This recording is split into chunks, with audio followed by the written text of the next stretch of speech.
Hello बच्चों।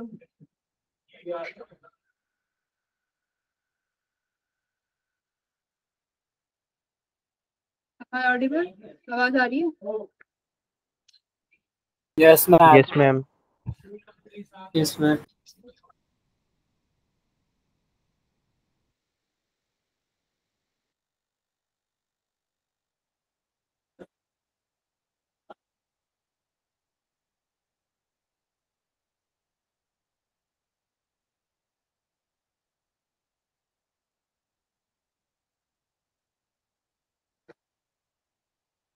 देखो, अभी आप लोगों का जो मैग्नेटिज्म वाला चैप्टर है वो हम लोग कंप्लीट कर चुके हैं। तो जो ईएमआई मुझे स्टार्ट कराना है उसमें अभी 2-3 दिन की हमारे पास टाइम है। तो हमारे पास 2-3 दिन का बैंडविड्थ है। अगर कोई ऐसा टॉपिक हो जो तुम्हें लगता हो कि मैम रिवीजन कर लेते हैं, क्योंकि आज की क्लास होगी और शायद तुम्हारी 1 सितंबर के बाद से मुझे स्टार्ट कराना है ना, फर्स्ट वीक ऑफ सितंबर से। तो दो क्लास होंगी हमारे पास, आज की और कल की। दो क्लासों में आप लोग मुझे कोई ऐसे टॉपिक बता सकते हो कि जिनमें आपको ये लग रहा हो कि हमें मैम डाउट है या कुछ, या फिर दोबारा पढ़ना है। 11th के भी हो सकते हैं और 12th के भी। ठीक है, बताओ फिर। या तो 11th का उठाऊं या 12th का उठाऊं कोई टॉपिक।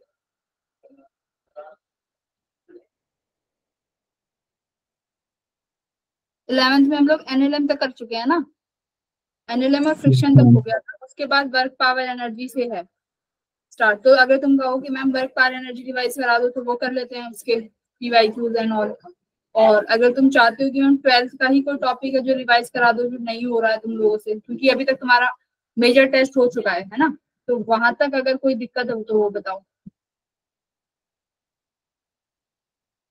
मैम 12th स्टार्ट करा दो। 12th तो स्टार्ट होगी ही, पर जो आगे सिलेबस होगा ईएमआई वाला वो हम 2 दिन बाद स्टार्ट करेंगे, कि हमारे पास बैंडविड्थ है अभी, है ना।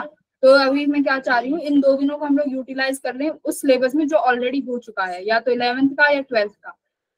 तो अभी हैंड रेज करो जो बच्चे चाहते हैं कि मैम 11th का कराओ।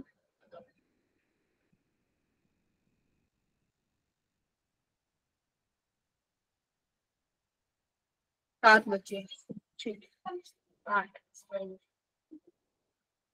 डाउंस कर लो अभी सब अभी।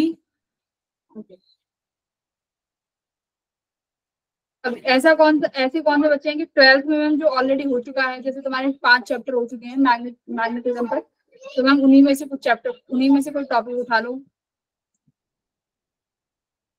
कोई भी नहीं है? अनुराग, विश तो दोनों में हाँ कह रहा है, अनुराग भी।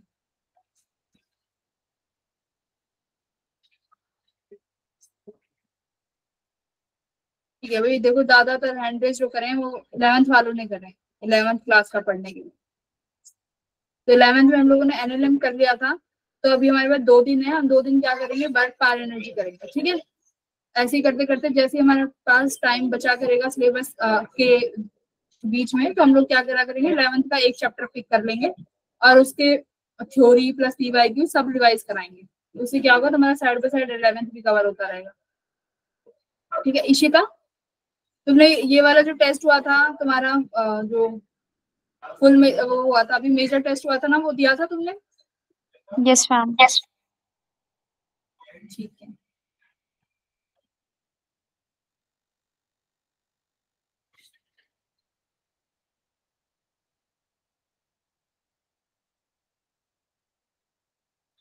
वर्क पावर एनर्जी रिवाइज करते हैं साथ साथ में। कल हम लोग सर्कुलर मोशन करेंगे, अगर टाइम बच गया तो। वर्टिकल सर्कुलर मोशन है, उसमें बच्चों को दिक्कतें होती हैं, तो कल हम लोग वर्टिकल सर्कुलर।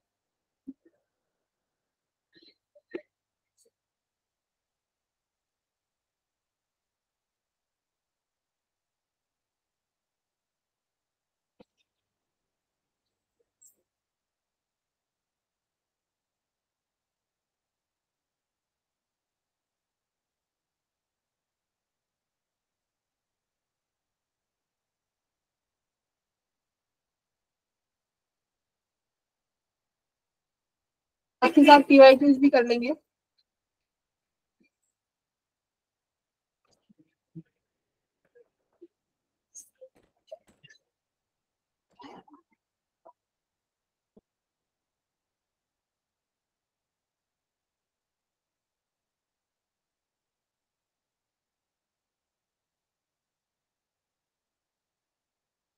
देखो वर्क पार्ट बहुत इंपॉर्टेंट टॉपिक है।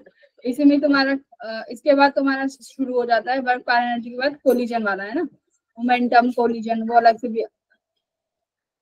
तो कोलिजन जब भी आप पाएगा जब वर्क एनर्जी के बारे में समझोगे। तो उसके बाद कोलिजन है और उसके बाद फिर तुम्हारी रोटेशन, तो रोटेशनल डायनामिक्स। इन इसके बाद तुम्हारा मैकेनिक्स का पार्ट खत्म हो जाता है ना, उसके बाद मैकेनिक्स नहीं आती। उसके बाद तुम्हारा वेव्स का पार्ट शुरू हो जाता है, जैसे एसएचएम हो गया, वेव्स हो गई, बस 2 चैप्टर वो बचते हैं और इसी के बाद तुम्हारी पूरी 11th कंप्लीट हो जाती है। तो हम धीरे धीरे करके बढ़ेंगे और तुम्हारा 11th का सिलेबस भी जहाँ तक है मैं कंप्लीट कराने की सोचूंगी कि हो जाए। तो देखो वर्क एनर्जी पावर, वर्क के बारे में हम लोगों ने पढ़ा है कि अगर फिजिक्स की भाषा में अगर वर्क को समझे तो वर्क क्या है, जिस डायरेक्शन में तुम्हारे में फोर्स लग रहा है अगर उसी डायरेक्शन में डिस्प्लेसमेंट होती है तुम्हारा वर्क हो जाता है पॉजिटिव। अगर वर्क के अगर जिस डायरेक्शन में तुम फोर्स लगा रहे हो, मान लो फोर्स इधर लगा रहे हो, अगर उसके अपोजिट डायरेक्शन में डिस्प्लेसमेंट हो जाए तो तुम्हारा फोर्स हो जाता है नेगेटिव। ठीक है, अगर डिस्प्लेसमेंट हो ही ना, चाहे कितना भी फोर्स लगा लो, तो तुम्हारे उस केस में वर्क हो जाता है 0। तो देखेंगे कौन कौन से ऐसे फोर्सेस हैं जिनकी वजह से वर्क डन हमारा 0 भी होता है। वर्क की फॉर्मूला तुम्हारे पास है F.S। S इज डिस्प्लेसमेंट, कितना डिस्प्लेसमेंट हुआ है जब तुमने फोर्स को लगाया तो कितना डिस्प्लेसमेंट हुआ उसे वर्क बोला गया। डॉट को हटा के F cos, डॉट को हटा के cos थीटा लगाते हैं, तो ये वही बेसिक चीजें हैं। कॉस की जो वैल्यू होंगी उसी पे तुम्हारे वर्क की वैल्यू डिपेंड करेगी। अगर कॉस 90 है, कॉस किस किस के बीच का एंगल है पहले ये समझो, फोर्स और डिस्प्लेसमेंट, है ना। हाँ, तो फोर्स और डिस्प्लेसमेंट के बीच का एंगल है तुम्हारा थीटा। डायरेक्शन परपेंडिकुलर हुई, मतलब अगर जैसे मैं बोलूं कि ये ब्लॉक है और ये ब्लॉक 5 kg का है और आराम से बैठा हुआ है किसी टेबल पे।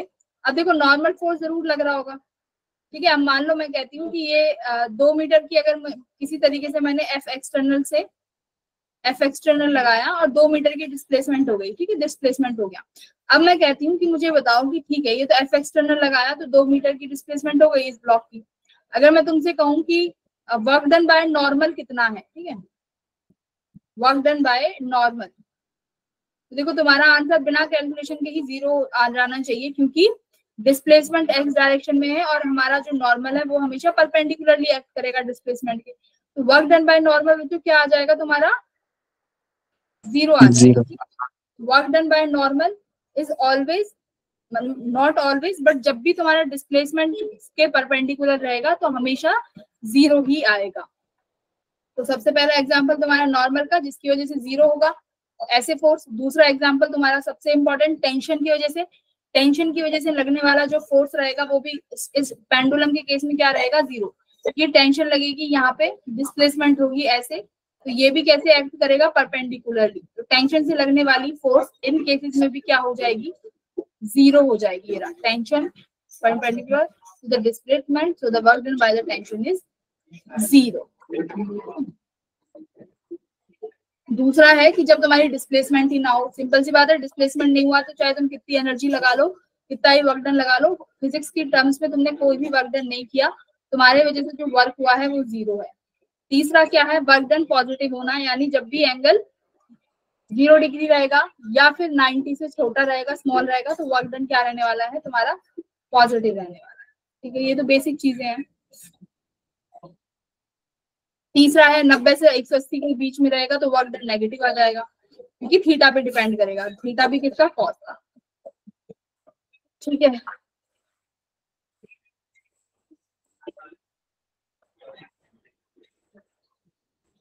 अब देखो work done bye multiple force, अगर किसी एक ऑब्जेक्ट पे मल्टीपल फोर्सेस लग रहे हैं और मैं पूछ रही हूँ कि वर्क डन निकालो, तो है ना, तो कैसे निकालोगे, नेट फोर्स निकालोगे और फिर उस नेट फोर्स की वजह से जितना भी डिस्प्लेसमेंट हुआ है उसे करके वर्क डन निकाल लोगे। ठीक है,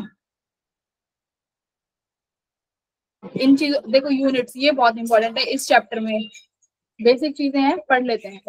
यूनिट्स ऑफ वर्क, देखो वर्क की यूनिट एनर्जी की टर्म्स में ही होती है, जो एनर्जी की यूनिट होंगी वही तुम्हारे वर्क की यूनिट होंगी। तो ऐसा यूनिट क्या होती है हमारी एनर्जी की, जूल। जूल। तो वाट की भी हम ऐसा यूनिट क्या बोल देते हैं, जूल। ठीक है इस केस में। और क्या होता है, एफ डॉट एस है, तो एफ तुम्हारा न्यूटन है, डिस्प्लेसमेंट मीटर में होती है, और क्या हो जाती है, न्यूटन मीटर। ठीक है। अब 1 न्यूटन में कितने डाइन होते हैं मुझे बताओ, 1 न्यूटन में कितने डाइन होंगे। 10⁵ टाइम। 10⁵ हाँ, तो 10⁵। अब देखो, अब आती है 1 अर्ग, और क्या बोलते हैं, अगर सीजीएस सिस्टम में डिफाइन करते हैं तो करते हैं अर्ग में। ठीक है, अर्ग होता है कि अर्ज होता है, और एसआई यूनिट में करते हैं जूल में। अगर मैं पूछूं तुमसे कि 1 जूल में कितने अर्ग होते हैं, तो कैसे निकालोगे, हाउ मेनी जूल्स इन 1 अर्ग। देखो 1 अर्ग यानी ये हो गया तुम्हारा डाइन सेंटीमीटर में, अर्ग यानी एसआई सीजीएस यूनिट है, तो इसमें तुम्हारा फोर्स की कौन सी यूनिट लगेगी, डाइन। ठीक है, और डिस्प्लेसमेंट की भी कौन सी यूनिट लगेगी, सेंटीमीटर, जबकि जूल में लगती थी तुम्हारी न्यूटन मीटर, क्योंकि ये एसआई सिस्टम है। सीजीएस में लगेगा ग्राम और ये सेंटीमीटर और डाइन। कन्वर्ट आसानी से कर लोगे। हाँ, 1 जूल में तुम्हारे पास कितने अर्ग हैं, तो देखो 1 joule equals to how many erg, तो ये 1 न्यूटन 1 मीटर होता है, राइट। न्यूटन को डाइन में चेंज करो, 10⁵ डाइन, और मीटर को सेंटीमीटर में कर लो 10⁵2 सेंटीमीटर, तो 10⁵7 हो गया, और डाइन सेंटीमीटर को हम लिख सकते हैं अर्ग। तो ये हो गया तुम्हारा 1 जूल में 10⁵7 अर्ग। ठीक है, अब अर्ग भी निकाल सकते हो। डायमेंशंस बहुत आसानी से निकाल लोगे वर्क, फोर्स और डिस्टेंस की। ठीक है,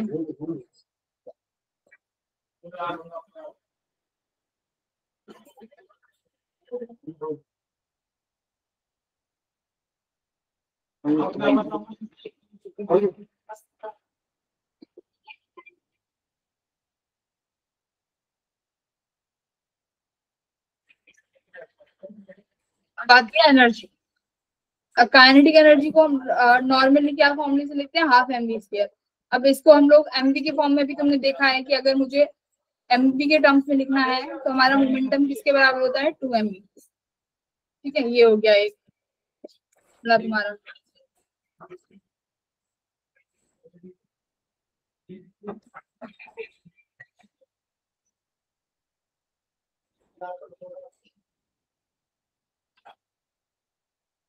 ये इंपॉर्टेंट है, work done by variable force, very important, यहाँ से बहुत क्वेश्चन आते हैं, ये टॉपिक बहुत इंपॉर्टेंट है।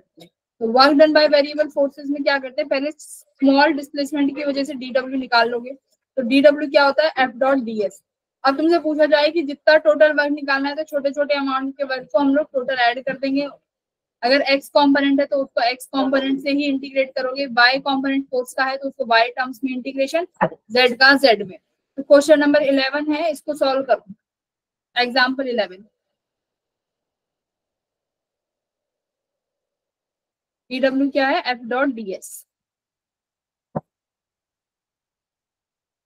एफ की वैल्यू है तुम्हारे पास, एफ की वैल्यू रख दो। डिस्प्लेसमेंट देखो, R1 से R2 तक गए हो, ऑब्जेक्ट को R1 से R2 भेजा है, तो कितना डिस्प्लेसमेंट हुआ है, वो पोजीशन वेक्टर निकालो और वर्क डन बताओ।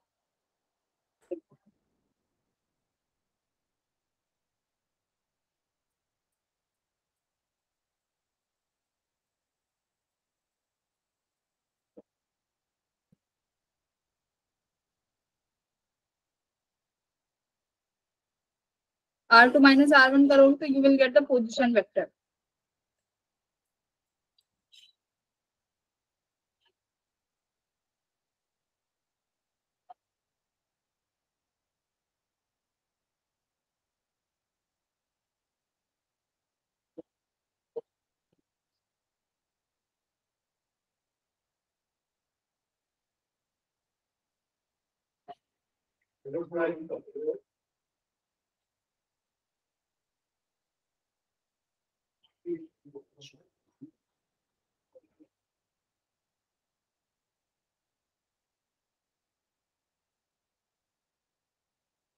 देखो एक्स एक्सिस में हम लोग गए हैं 2 से 4 और वाई में गए हैं 3 से 6।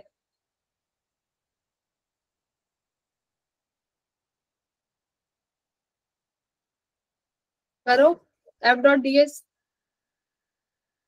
3x square I cap plus 2y J cap, ठीक है। आर वेक्टर लिख सकते हो X I plus Y J cap. हमें डिफरेंशिएट करना है, ये क्या आएगा dx, ds है ना, तो ds, तो ये क्या हो जाएगा dx कैप और dy जे कैप, dx dy हो गया। इंटीग्रेशन कर दो x का x के साथ, y का y के साथ, तो कैसे हो जाएगा 3x square dx integration plus ये क्या है 2y dy। x में कितना गए हो तुम लोग 2 से 4, तो ये इंटीग्रेशन देखो 2 से 4 कर दिया। ऐसे ही किसमें कर दो y कैप में, विच इज 3 to 6, ऐसे कर सकते हो।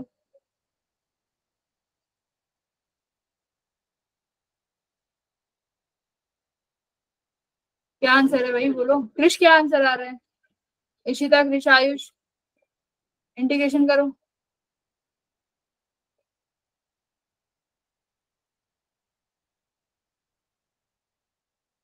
क्या देखो ये इंटीग्रेशन कर दिया, तो यहाँ से you will get 83 joule answer. नहीं हो रहा क्या?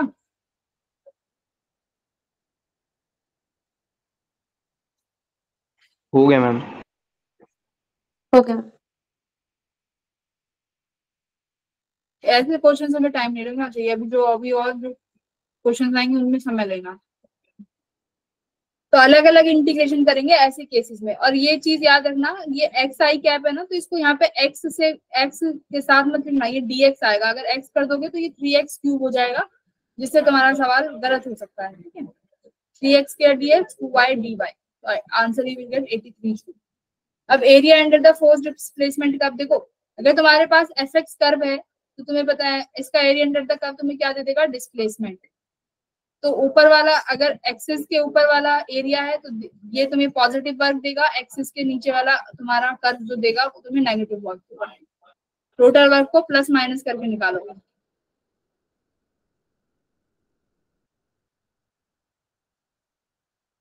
चलिए क्वेश्चन नंबर 13 करिए।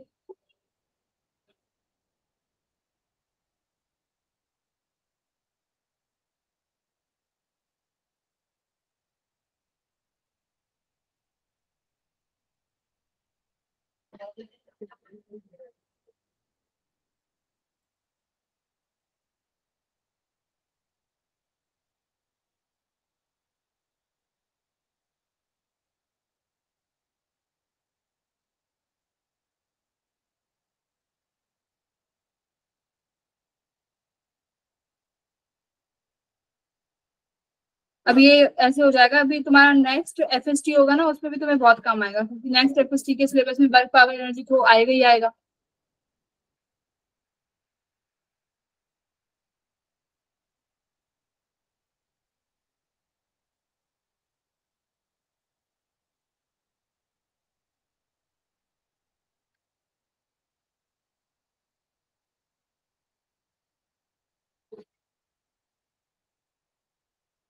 क्या है आंसर?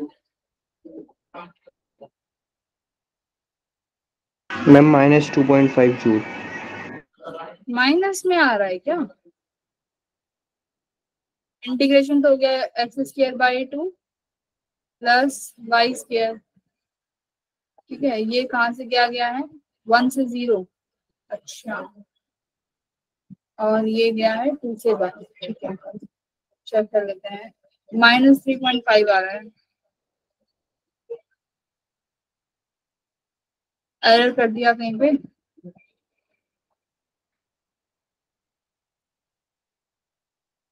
और इसकी का क्या आ रहा है,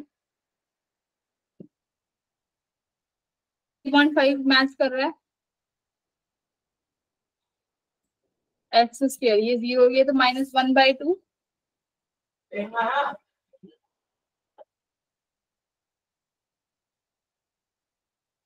बाई 2, ये तो वाई स्क्वायर है, ओनली 1 -2 to the 4 +1/2 -3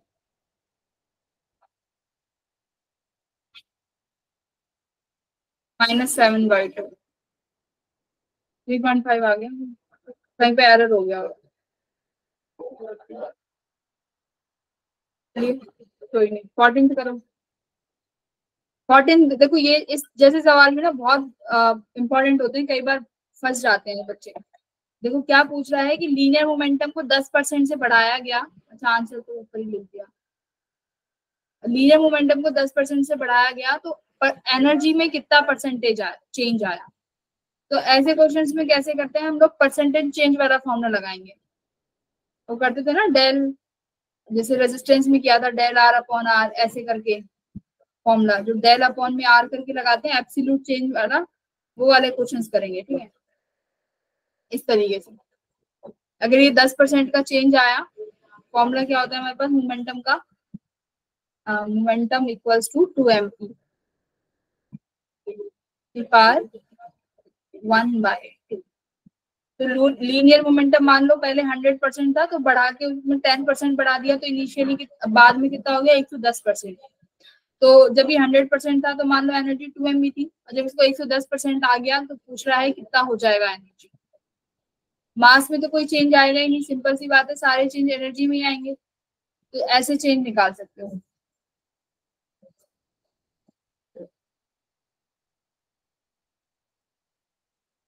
ऐसे कर दो, ये इसको ऐसे कर दो। ये क्या हो गया, तुम्हारे मोमेंटम का स्क्वायर कर हो गया, इसको मैं लिख सकती हूँ 2m e। इस तरीके से हो गया। अब ये मान लो P इनिशियल है, which is equal to 2m e। तो इनिशियली 10% बढ़ाया गया, तो 100 था। ओके, एम मास में कोई चेंज नहीं आएगा, तो इस टर्म को मैं भूल भी जाऊं तो कोई दिक्कत नहीं, तुम बस एनर्जी का डिपेंडेंट देखो।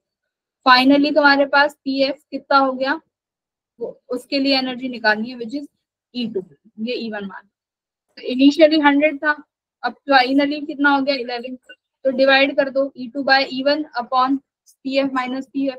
तो ये तुम्हारे पास एनर्जी की टर्म्स आ गई। ठीक है, E2 1/E1। और परसेंटेज चेंज कैसे निकालते हैं, फाइनल माइनस इनिशियल। तो E2 को कितना आया, डायरेक्ट दिख रहा है मुझे 21%। हो गया 21%।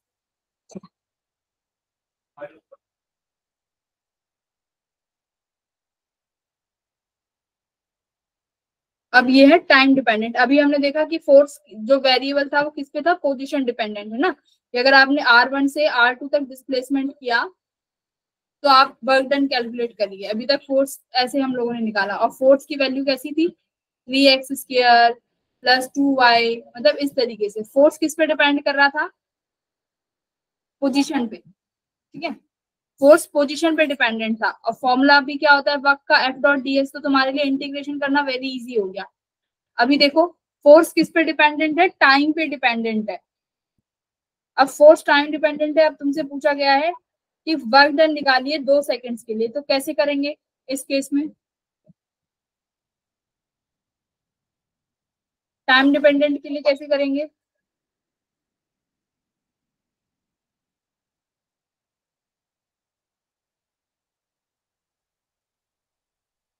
करो, सॉल्व करो time dependent force.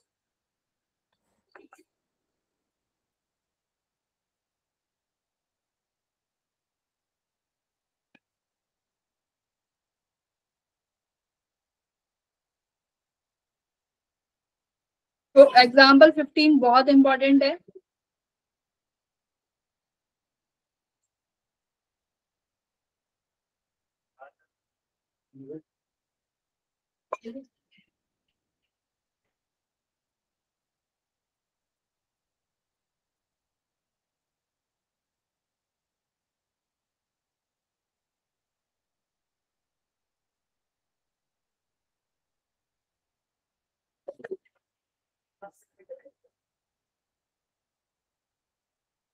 Work done तो होता है F.ds, और तुम्हारे पास फोर्स जो है वो टाइम डिपेंडेंट है 10t। तो इंटीग्रेशन भी अगर करोगे तो भाई टाइम पे डिपेंडेंट होना चाहिए, तो है नहीं, ये एस पे डिपेंडेंट है और तुम टाइम का डिफरेंशिएशन कर रहे हो। तो कैसे करें, पहले इस ds को किस में चेंज करें, dt में। ठीक है, dt में चेंज करते हैं। कैसे, ये ds है तुम्हारे पास, तो क्या करो, dt से डिवाइड कर दो, dt से मल्टीप्लाई कर दो। इस तरीके से ये क्या बन गया तुम्हारे पास, वेलोसिटी। तो ये क्या हो गया 10t एज इट इज, और ये तुम्हारे पास v, और ये क्या हो गया dt। इस तरीके से ये तुम्हारा क्या हो गया dw, vdt। तो x किस में चेंज कर दिया तुमने, vdt में चेंज कर दिया। 10 एज इट इज लिख दिया, वी डी टी का इंटीग्रेशन वो करोगे इंटीग्रेशन, ठीक है। अब डीवी का इंटीग्रेशन करोगे इस तरीके से,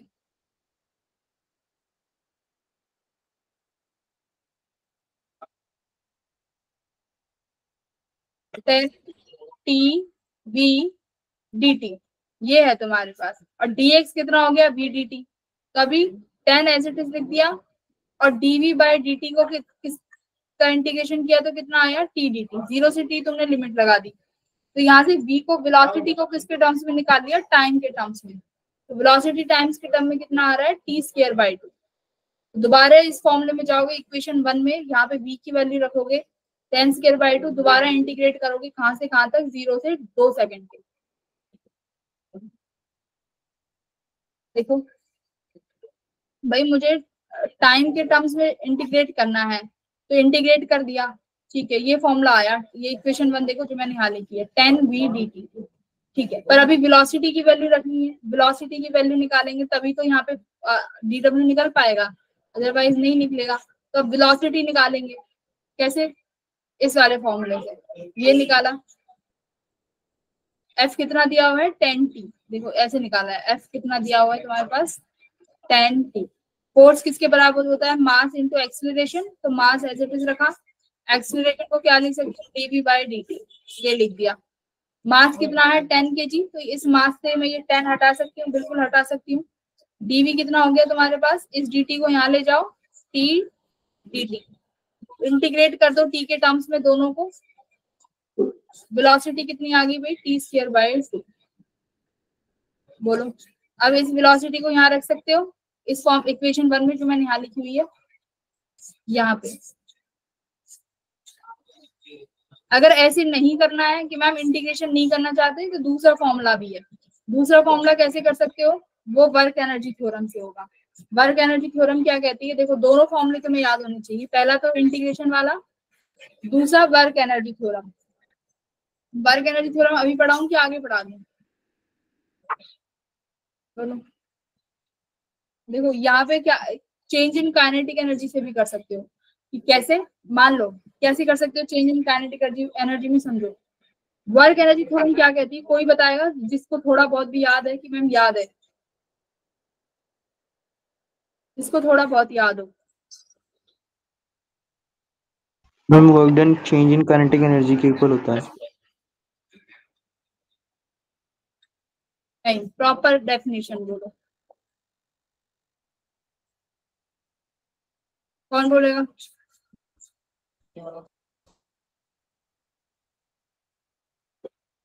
लावण्या बताएगी,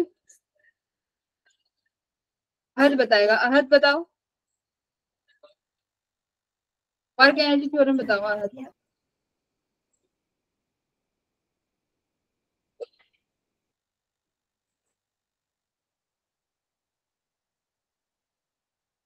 जाते हैं, चलो दीक्षांत तुम बता दो।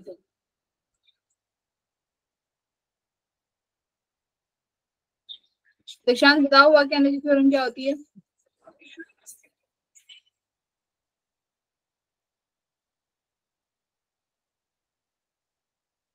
खुद से बता दो फिर, समीक्षा बताएगी,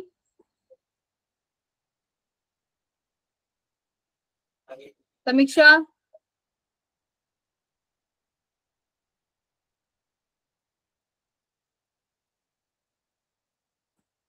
है ना।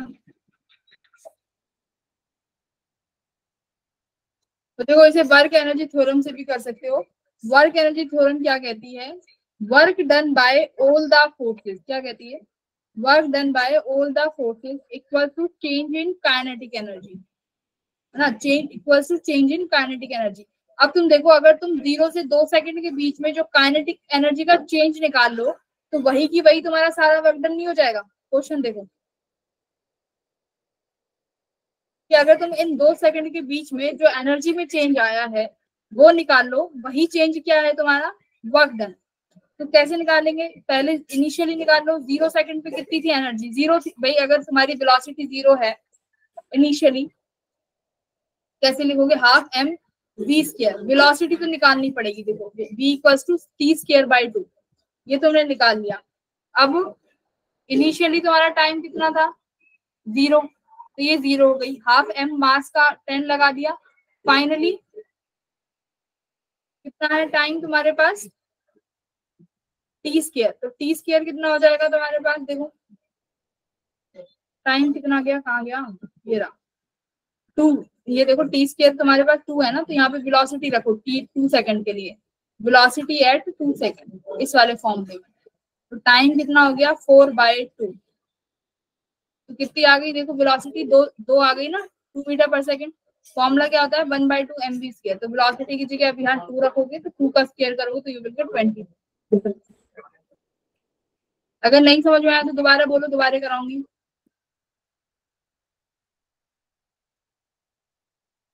नहीं आया समझ में, आ गया मैम। देखो जिसे नहीं आया वो देखो।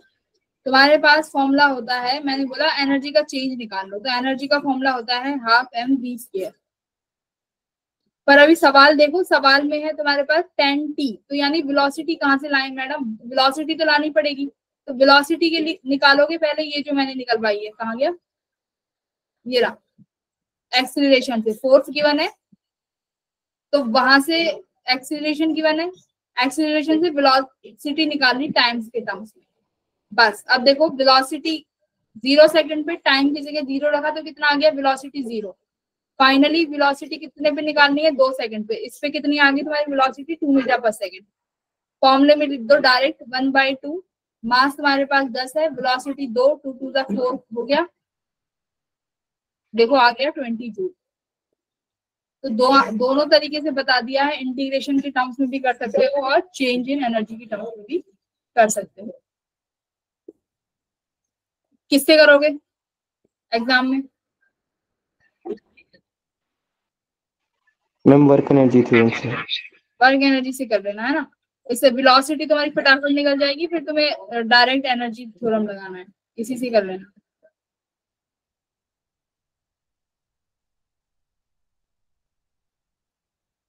Work done bye spring force, ये देखो बहुत इंपॉर्टेंट है।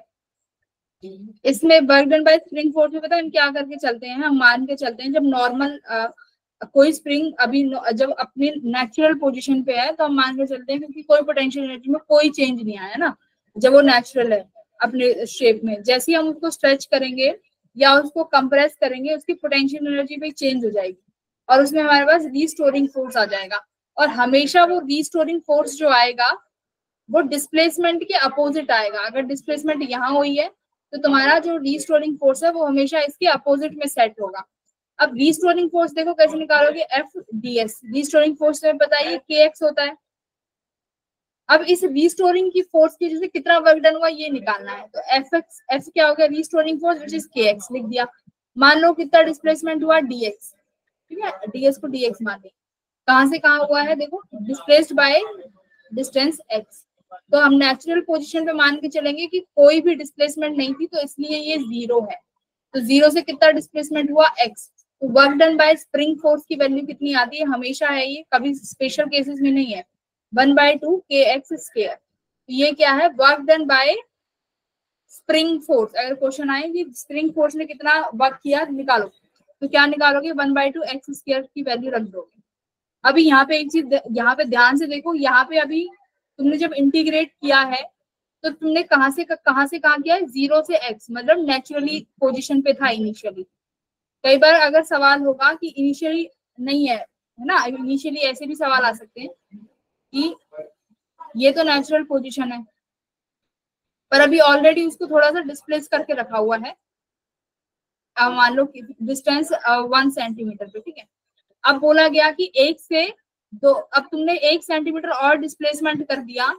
अब मुझे बताओ कि कितना क्या हुआ, एनर्जी में चेंज आया, कितना वर्क डन किया। तो डायरेक्ट 1/2 x स्क्वायर नहीं निकालना है उस केस में, उस केस में हम लगाएंगे चेंज इन पोटेंशियल। कभी क्वेश्चन करो तो समझ में आएगा। क्वेश्चन नंबर 18 करना है एक बार, 18 करो। Find out the work done by applied force to slowly extend its spring from x से 2x किया है।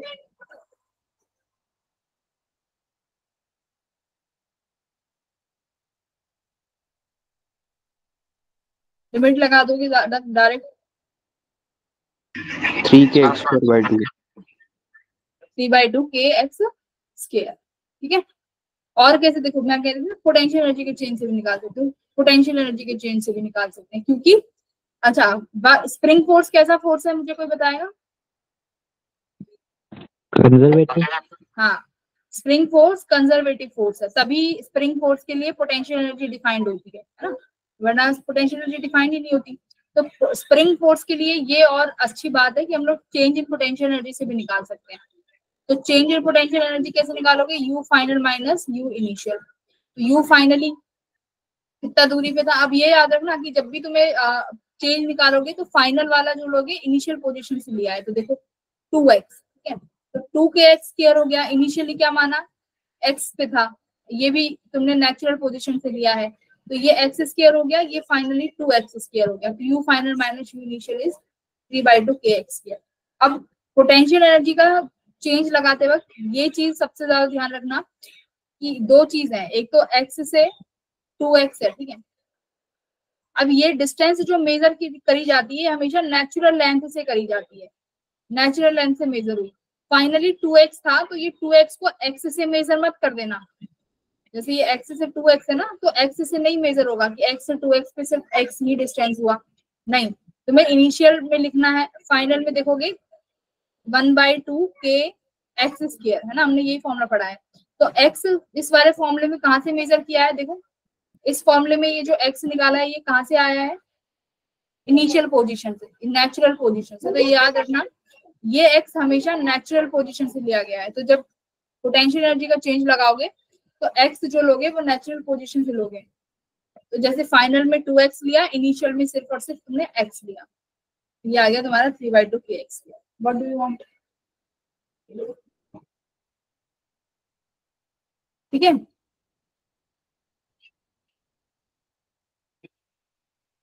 अब देखो अदर कांस्टेंट फोर्सेस हैं,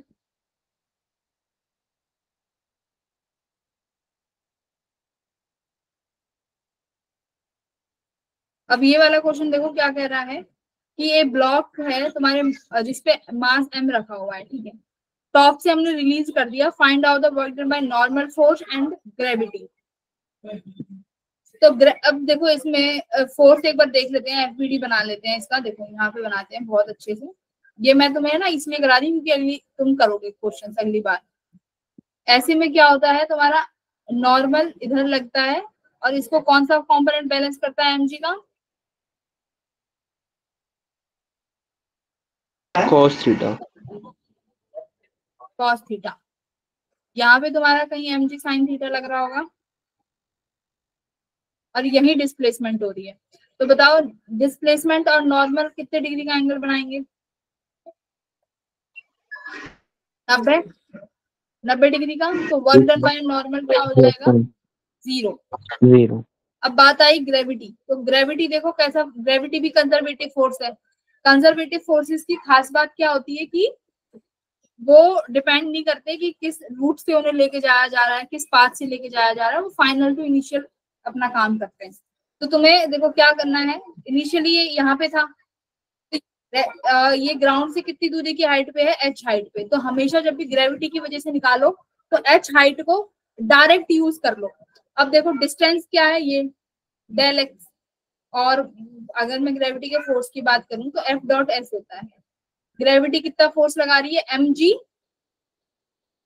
mg साइन थीटा है,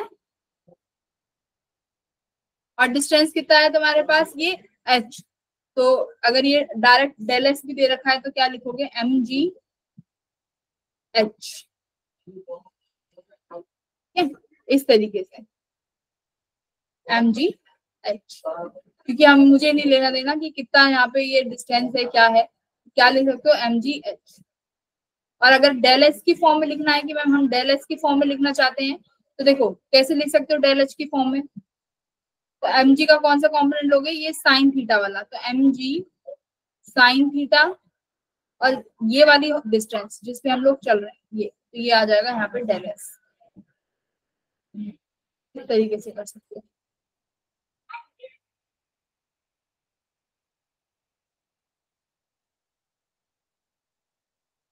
अब देखो यहाँ पे देखो टेंशन का फोर्स पूछा है, तो क्वेश्चन में तुम्हें पढ़ना भी नहीं है। अगर टेंशन का फोर्स है और ऐसे बॉब पेंडुलम वाला क्वेश्चन है, तो देखते ही क्या कर देना, जीरो कर देना किसी भी टाइम किसी भी इंस्टेंट के लिए, देखते ही जीरो पे टिक कर देना। पर ध्यान रखना ये बॉब पेंडुलम वाले केसेस में होगा, अगर हो सकता है कि चेंज भी आ जाए।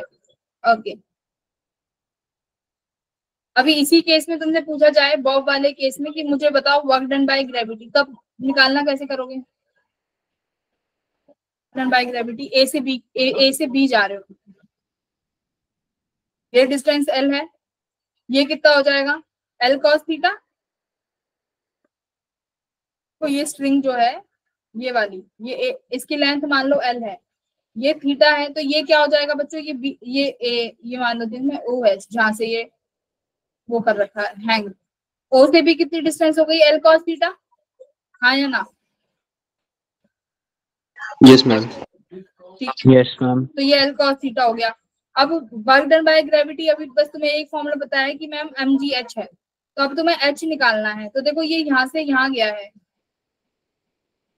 इस तरीके से, तो एम जी एच निकालो, या तो रेफरेंस पॉइंट मान लो, कहाँ पे मानोगे, जहां तुम्हारी मर्जी वहां मान लो, और ये एच निकालो, ये हाइट कितनी है, ये एल कॉस थीटा, तो ये टोटल एल है, ये एल कॉस थीटा है,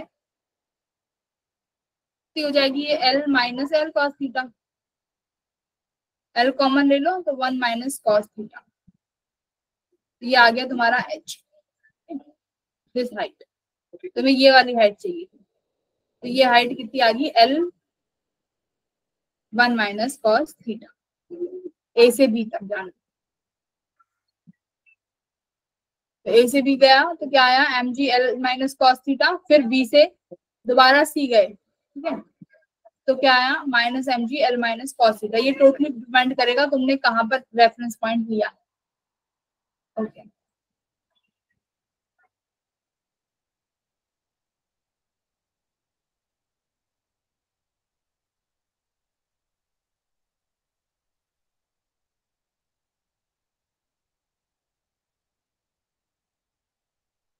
ये work done by friction force है।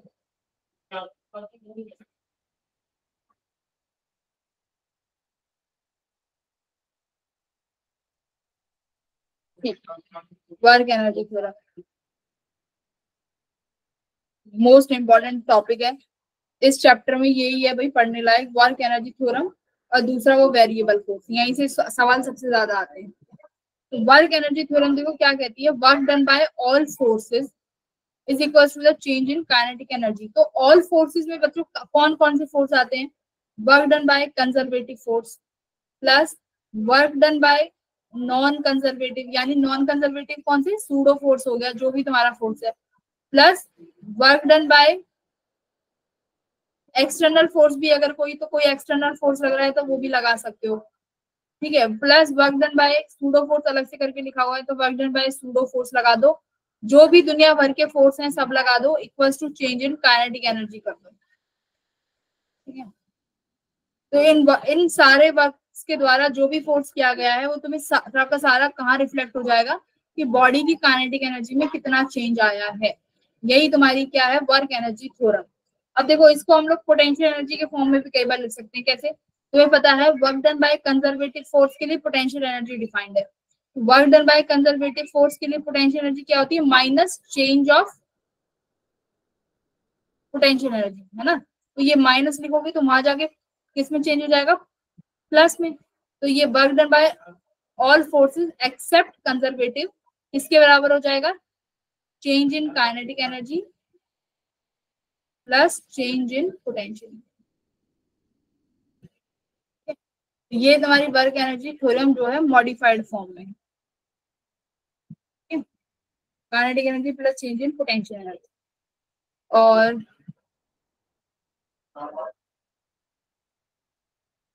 इसके क्वेश्चंस बहुत इंपॉर्टेंट है, इनके क्वेश्चंस हम लोग करेंगे।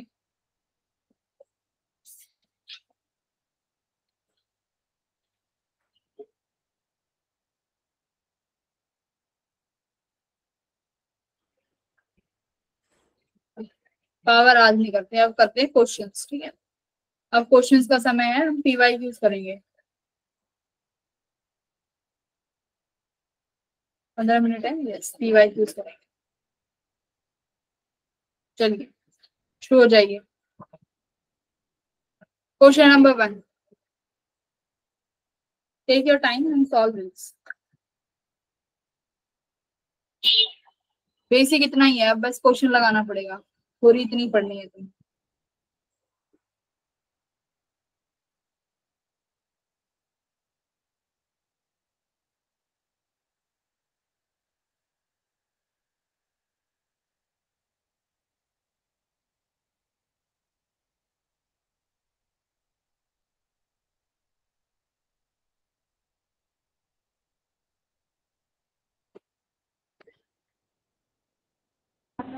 Thirty joule.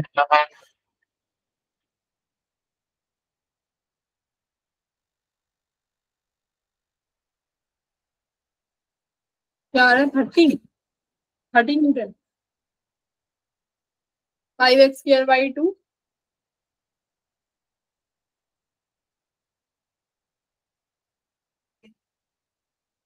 बाकी के बच्चे भाई, लड़कियां कहाँ सो रही हो?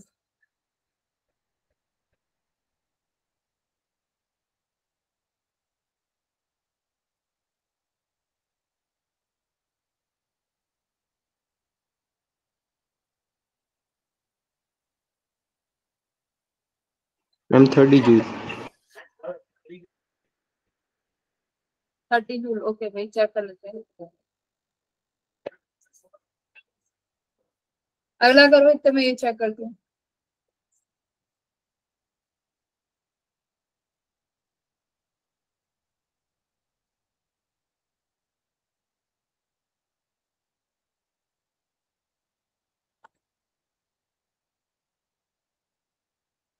देखो पहला बहुत आसान था भाई, डायरेक्ट तुम्हें बस इंटीग्रेशन करना था fx का। 3। प्लस 3 है तो सेकंड क्या? पहला तो इजी है, 5x² / 2 करना था बस, इंटीग्रेशन कर देते बस 2 से 4, आंसर आ जाता। दूसरा क्या कह रहा है कि एक कार है जो एक्सीलरेट हुई है फ्रॉम रेस्ट टू u/s, ठीक है। इनिशियली रेस्ट पे थी, फाइनली जाती है इतने पे। तो energy spend in the process of the car, मतलब एनर्जी जो स्पेंड हुई वो इतना है, ई जूल, यानी वर्क डन यहाँ से निकाल सकते हो। The energy required to accelerate the car from u to u, अच्छा अब u से 2u तक पहुंचा दिया, तो तुम्हारे पास ये हो गई NEJ, ठीक है। तो निकालो द वैल्यू ऑफ n, ये निकालना है। एनर्जी रिक्वायर्ड टू u से 2u तक, तो 0 से u के लिए E है, तो वर्क एनर्जी थ्योरम लगाओगे। फिर दोबारा से u से 2u के लिए वर्क एनर्जी थ्योरम लगाओगे, फिर तुम्हें यहाँ से किसकी वैल्यू मिलेगी? n। एक बार चेक कर लेते हैं भाई कितना आंसर है। पहले का है 30, ठीक है।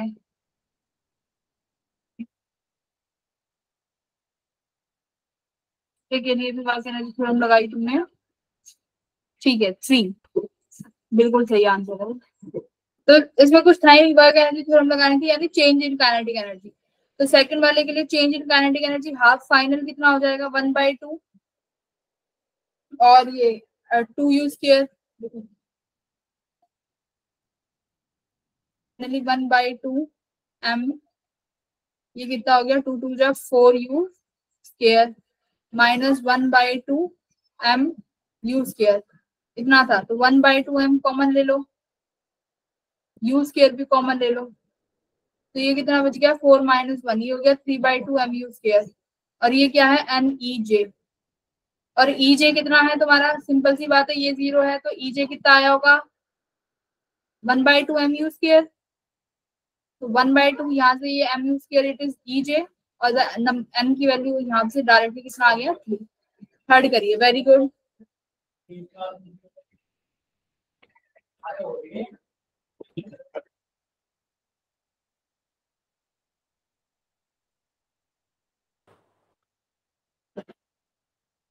Maintain a speed of 100 km/h by a bus जिसका मास इतना दिया हुआ है on a rough road for 4 kilometre distance.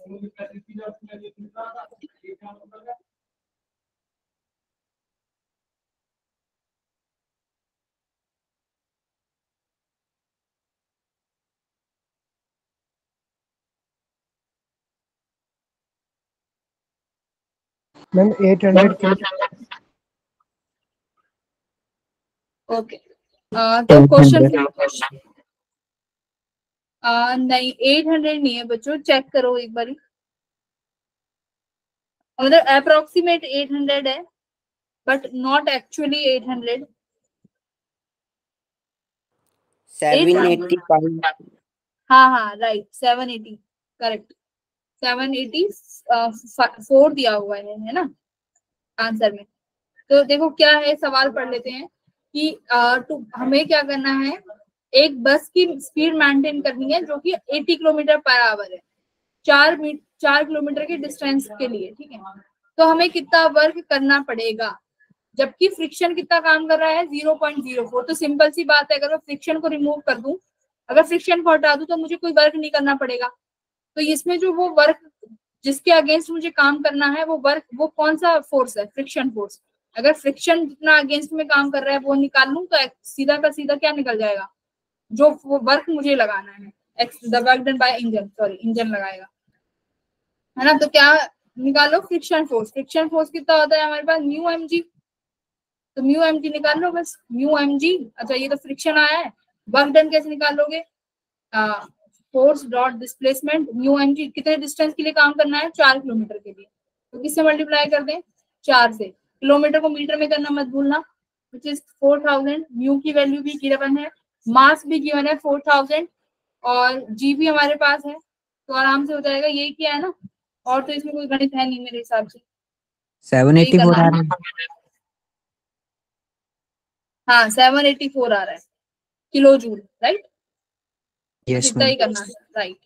चलिए फोर्थ करिए।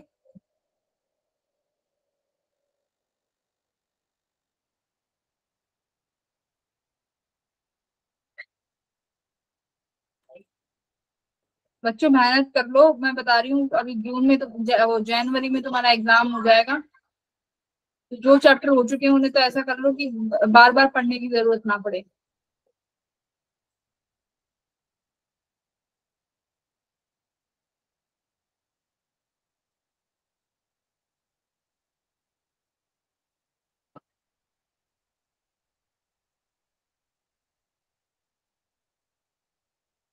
सीरियस हो जाओ बस अब, 3 4 महीने सीरियस हो जाओ बस, फिर उसके बाद में जो करना है करना।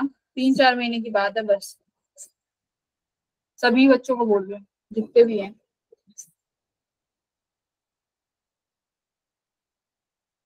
Ma'am 300 what. ओके, तो सवाल क्या है, एक ब्लॉक है हमारे पास 5 किलो का, रेस्ट से स्टार्ट हो रहा है, pulled up on a smooth incline plane. अच्छा भाई ये तो इंक्लाइन प्लेन का सवाल आ गया। मतलब ये कोई ब्लॉक है जो कि रेस्ट पे है, pulled up by angle 30 degree बनाना है, pulled up on a smooth incline plane with horizontal with an effective acceleration. हम एक्सीलरेट कर रहे हैं इसको 1 मीटर पर सेकेंड से। द पावर डिलीवर्ड, अच्छा ये तो पावर का पूछ लिया, the power delivered by the pulling force, delivered by the pulling force at time t equals to 10 second from the start. तो पावर क्या होती है हमारी, एफ ऑफ वेलोसिटी भी होती है ना, एफ वी का फॉर्मूला लगा सकते हो। तो वेलोसिटी निकालोगे पहले तो, एक्सीलरेशन गिवन है, ठीक है, टाइम भी गिवन है, तो पर निकालना क्या है 10 सेकेंड के लिए, एट मतलब सेम उसी टाइम पे निकालना है। आंसर में एक बार चेक कर लेती हूँ।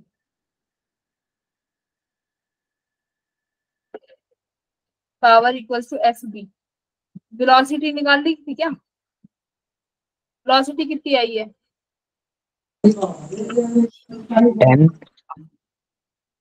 हाँ ठीक है, v equal to U plus 80 कर दोगे, इनिशियली एक्सीलरेशन, इनिशियली रेस्ट पे है तो 0, एक्सीलरेशन 1 है, टाइम 10 सेकंड के लिए, तो फाइनल वेलोसिटी कितनी होगी 10, तो 30 इंटू 10 कर दोगे, कितना आंसर आ गया 30,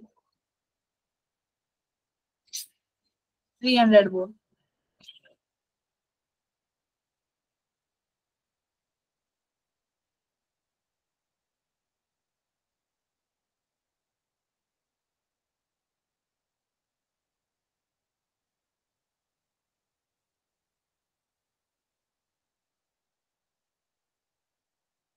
इसमें पावर डिलीवर्ड हुआ है, पुलिंग फोर्स पूछा है, तो तुम्हारे पास फोर्स भी तो ऐड करेंगे, एक तो mg साइन थीटा होगा और इसमें फ्रिक्शन तो नहीं है, चलो तो एक mg साइन थीटा है और एक पुलिंग फोर्स है।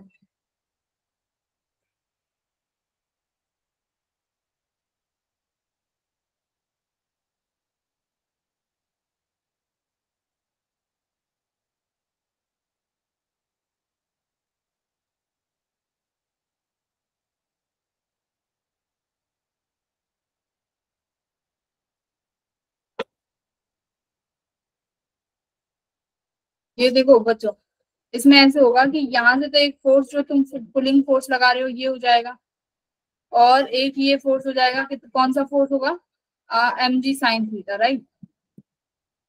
अब देखो तुम पुलिंग फोर्स को डायरेक्ट अगर mg साइन थीटा के बराबर कर दोगे तो ये तो इक्विलिब्रियम हो जाएगा, तो पुलिंग फोर्स इक्विलिब्रियम, अगर एक्सीलरेशन है तो सिंपल सी बात है, सेकंड इक्वेशन ऑफ मोशन लगाओगे, कभी F P equals to mg sine theta equilibrium में होगा तो एक्सीलरेशन 0 आएगी।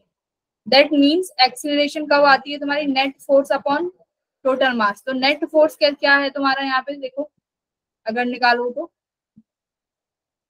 Acceleration M A equals to, accelerate ऊपर की तरफ कर रहा है तो कौन सा फोर्स पड़ा हुआ, pulling force, F P minus mg sine theta, right. Yes ma'am. तो हमेशा इन क्वेश्चनों में कभी पुलिंग फोर्स को डायरेक्ट mg साइन थीटा मत रखना, जब भले ही एक्सीलरेशन गिवन हो, तो एक्सीलरेशन गिवन है तो हमेशा याद रखना नेट फोर्स तो होगा ही होगा। तो नेट फोर्स ये तुम्हारे सामने इक्वेशन है, पुलिंग फोर्स की वजह से पूछा है, तो एफ पी कितना हो जाएगा तुम्हारे लिए, इक्वेशन निकाल लेना यहाँ से, एफ पी, इसको यहाँ भेज दो M A plus M G sine theta, तो देखो ये तुम्हारा टोटल फोर्स है, तो एडिशनल क्वांटिटी एम जी है, एम जी साइन थीटा लिख देते तो your answer will be wrong. तो these are the very small things, और ये तो मैंने कई बार बताया है कि नेट इक्वेशन का, नेट फोर्स का ध्यान रखना, अगर फोर्स इक्विलिब्रियम में है तो पार्टिकल कभी मूव नहीं करेगा, अगर मूव करेगा भी तो कैसे करेगा, विद जीरो एक्सीलरेशन, हाँ विद कांस्टेंट वेलोसिटी, कोई जीरो एक्सीलरेशन रहेगी, है ना। अगर एक्सीलरेशन है तो मान लो कि वहां पर कहीं ना कहीं नेट फोर्स है, कोई ना कोई फोर्स बड़ा है, बैलेंस नहीं है फोर्सेस, तो ये छोटी सी चीज है बट हमेशा याद रखना। क्वेश्चन नंबर 6 करिए।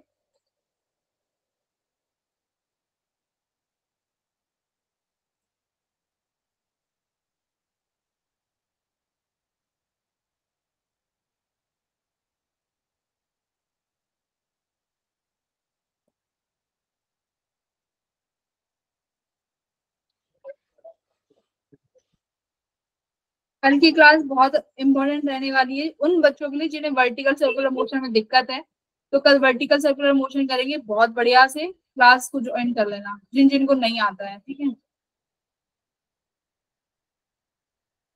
जिनको आता है वो कल क्वेश्चंस में अपना दिखा देना प्रदर्शन की मैम देखो आता है।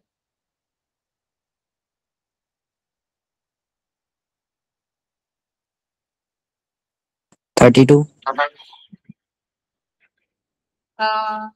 6 किया है ना, तो नहीं नहीं 32 नहीं है, अच्छा 5th किया है, 5th में, हाँ 5th का तो 32 ही है, 5th तो चलो आसान था, मैंने 5th के लिए मना किया था, 6th ये करना था तो मैं 6th।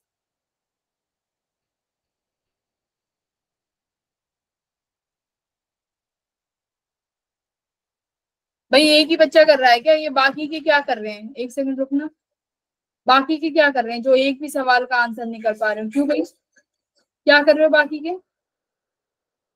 हैं दिव्यांश क्यों नहीं रिप्लाई हो पा रहा है तुमसे, मैंने दिव्यांश 2 आंसर दिया है। जब आंसर लिखो चैट बॉक्स में, चैट बॉक्स में लिखो फिर आंसर्स, क्यों नहीं लिख रहे हो, कोई ठीक है तुमसे आगे पीछे क्वेश्चंस हो रहे हैं तो कम से कम बताओ तो कि मैम कर दिया है। दिव्यांश क्यों नहीं दीक्षांत क्यों नहीं लिख रहा है ना, दीक्षांत दिव्यांश इशिता तो मैडम तो पता ही नहीं, जवाब ही नहीं दे रही है आजकल। लावण्या, जैसे जैसे एग्जाम तुम लोगों का नजदीक आ रहा है ना, तुम लोग सारे वो होते जा रहे हो केयरलेस, क्या परेशानी है, मैं अपना सिलेबस कंप्लीट करा के चली जाऊं, ना कराऊं तो मैं पीवाईक्यूज, बता दो कि मैम नहीं करने हमें पीवाई क्यूज आते हैं।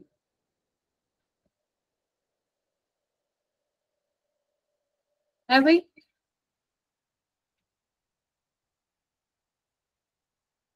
बोलो, नहीं कराऊं क्या? बस सिलेबस कंप्लीट करा के अपना काम करके चली जाऊं? सबसे एक ही बच्चा रिप्लाई कर रहा है, वही पढ़ लेगा फिर वही अकेला। बोलो।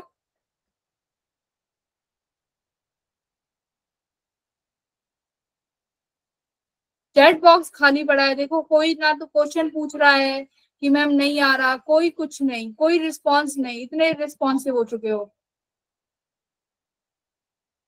ऐसे काम नहीं चलेगा भाई।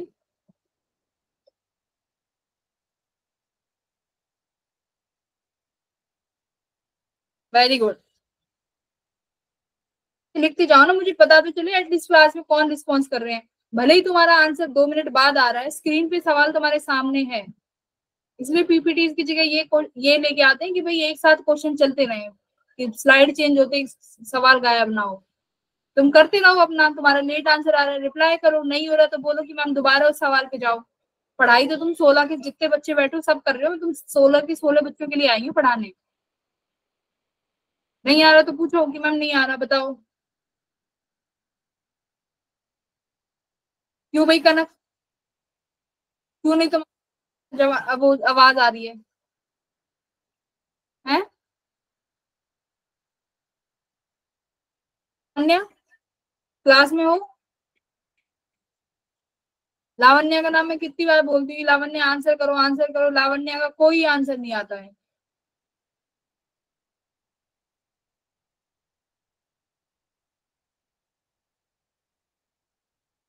मैं भी नहीं करा रही कोई, कल कोई सर्कुलर मोशन की कोई क्लास नहीं होगी। अपना चुपचाप आना और अपना जो सिलेबस चल रहा है वो पढ़ते रहो। तुम नहीं पढ़ना चाहते मत पढ़ो।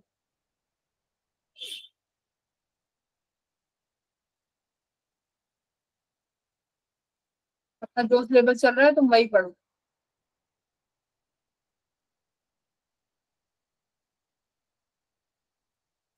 पेन चलाने को तैयार नहीं है, पेन की कॉपी में पेन चला के आंसर बता दे, बस क्लास देख रहे हैं बैठ के। चलो 6 क्वेश्चन करो।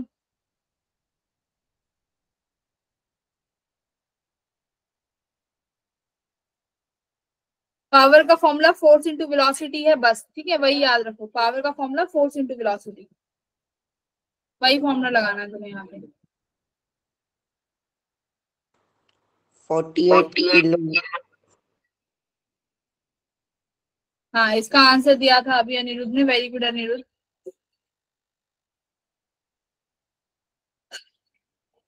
तो यू वेलोसिटी तो दी हुई है ऑलरेडी, 3 मीटर पर सेकेंड तुम लोगों को।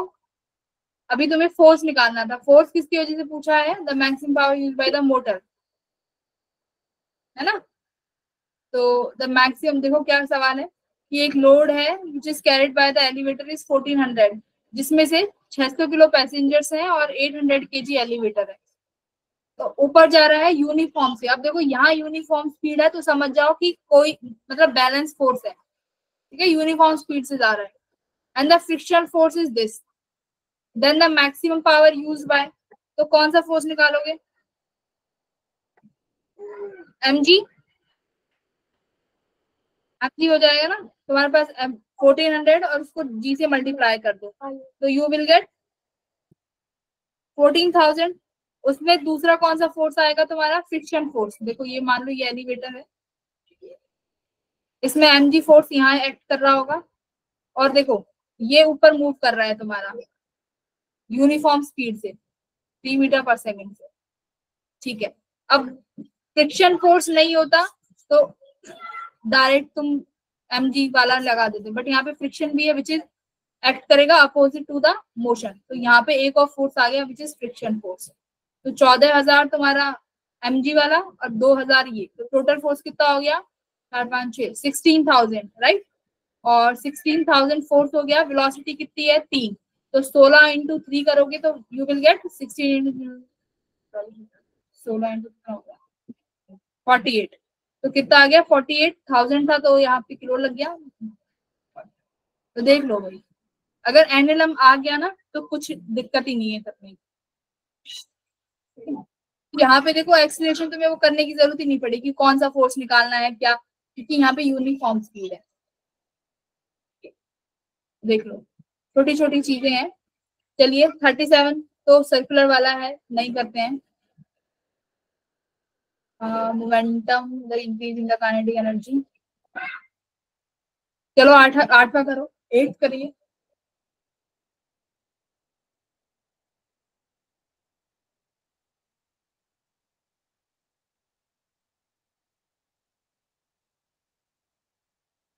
इसका आंसर लड़कियों की टीम से आना चाहिए। 8 क्वेश्चन का सवाल लड़कियों की टीम से आना चाहिए।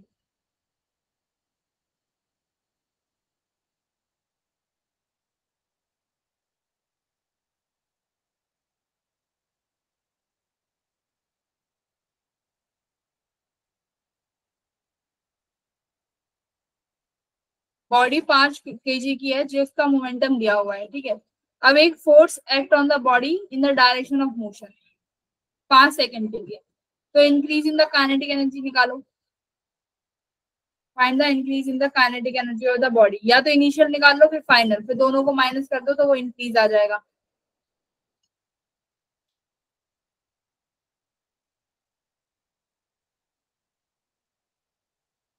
पहले वेलोसिटी कितनी है,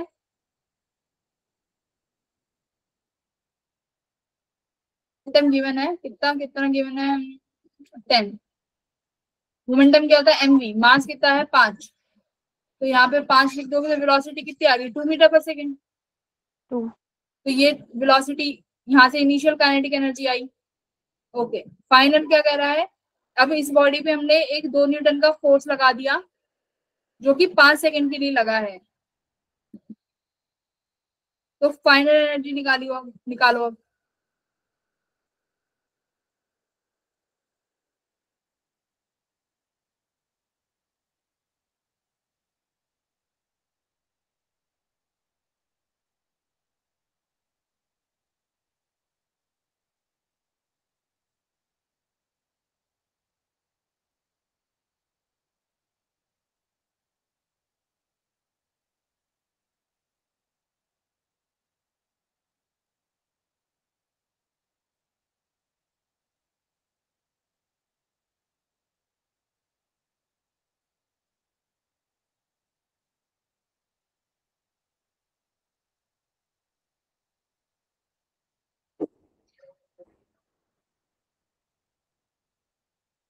चेंज इन मोमेंटम देख लो, कितना मोमेंटम कितना चेंज हुआ है।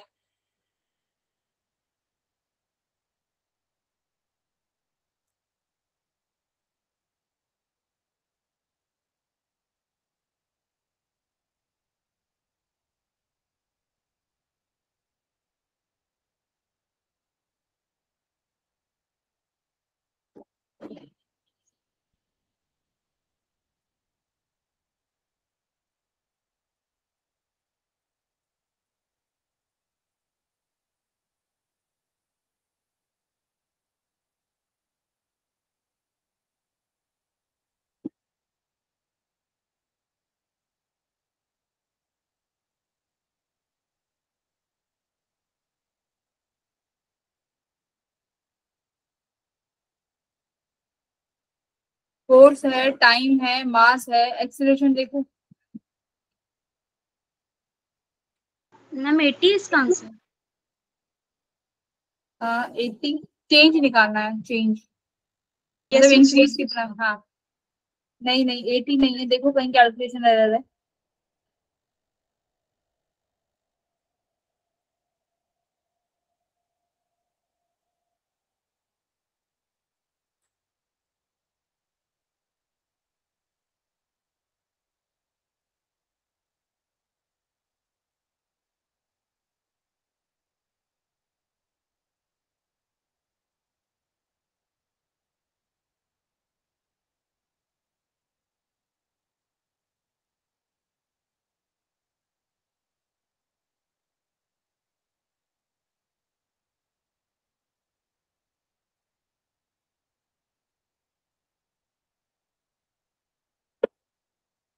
इसका आंसर है 30 जूल।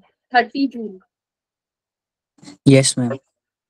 एक्सेलरेशन आ गई, देखो फोर्स गिवन है 2 न्यूटन का, मास गिवन है 5 का, तो यहाँ से एक्सेलरेशन कितनी आई 2/5 कितना होता है 0.4 मीटर पर सेकेंड स्क्वायर।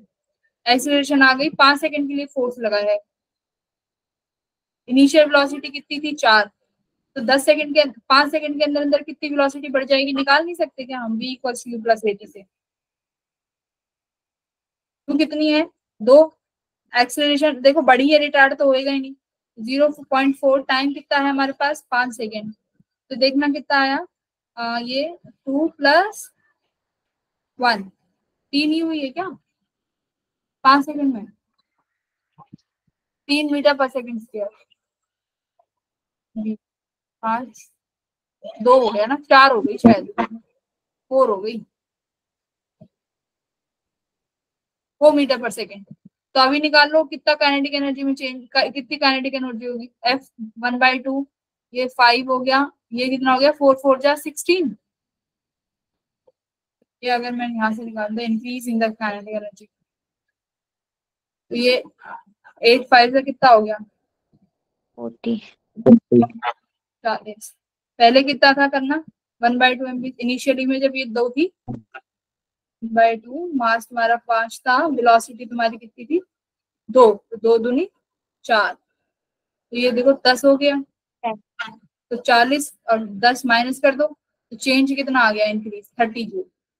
30 जूल। तो इसमें तो भाई नहीं है ना, आसान सा सवाल था, तो बस कॉन्फिडेंस की कमी है तुम्हारे अंदर, तुम्हें और सब आता है तुम्हें। तो हम कल और भी अच्छे अच्छे क्वेश्चंस करेंगे, देखेंगे टाइम बचेगा तो वर्टिकल सर्कुलर मोशन करेंगे, पहले इसके अच्छे अच्छे सवाल करेंगे।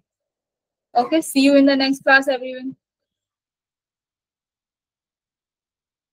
हाँ, अब कैसे आंसर आ रहे हैं सबके, देखो कितना अच्छा लग रहा है, अभी सब अपने आंसर्स लिख रहे हैं तो क्लास में रिस्पॉन्सिव रहो, जिससे मुझे भी लगे कि हाँ एटलीस्ट तुम लोग पढ़ रहे हो।